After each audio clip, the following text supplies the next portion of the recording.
એક સંખ્યાને 91 વડે ભાગવામાં આવે ત્યારે 65 શેષ વધે છે। જો તે જ સંખ્યા 13 વડે ભાગવામાં આવે તો કેટલી શેષ વધે? હવે અહીંયા મોટા ભાગના શું માર ખાઈ જાય કે તેઓ છે આ સંખ્યાને શોધવામાં ગયા અને માર ખાઈ ગયા। ખરેખર આપણે આ સંખ્યા શોધવાની નહોતી, તો અહીંયા આપણે બુદ્ધિનો ઉપયોગ કરી અને શોર્ટકટ રીત વડે છે આનો જવાબ શોધવાનો હતો। પહેલી વાત કે આપણે છે સૌથી પહેલા કે એક સંખ્યા છે એ સંખ્યાને છે કેટલા વડે ભાગી તો કે 91 વડે। જ્યારે 91 વડે ભાગી ત્યારે શેષ કેટલી વધી હતી તો 65। હવે બીજી વાર કેટલા વડે ભાગવાની છે તો કે 13 વડે। હવે જ્યારે બીજી વાર જે સંખ્યા વડે ભાગવાની હોય તો એ સંખ્યાની અવયવી છે પહેલી વાર જે સંખ્યા વડે ભાગી છે એ છે તો કે હા 13 + 91 કે 91 એ 13 ની અવયવી છે।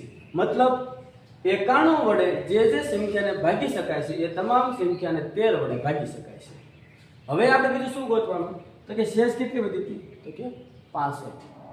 આ 65 ને હવે 13 વડે ભાગવાનું।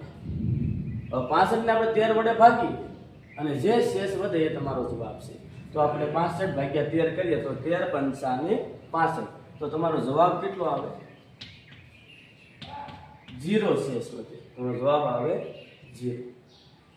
એવી જ રીતે છે તમારે હવે જો તમને આ દાખલો સમજાણો તો તમારે છે આ દાખલાનો જવાબ છે આપવાનો રહેશે કે એક સંખ્યાને 56 વડે ભાગવામાં આવે ત્યારે શેષ 48 વધે છે। જો તે જ સંખ્યાને 7 વડે ભાગવામાં આવે તો કેટલી શેષ વધે? આનો જવાબ છે એ વિશે કોમેન્ટમાં